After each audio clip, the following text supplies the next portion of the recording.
ধ্যাৎ, আমি তো বস, আমি কিভাবে নেই?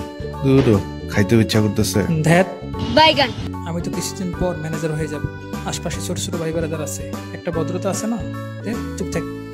আশেপাশে সবাই সিনিয়র, আমি কেমনে নেই? তোর সবাই সাদাসাদি করতেছে, আর একবার বললে আমি নিয়েই নিব।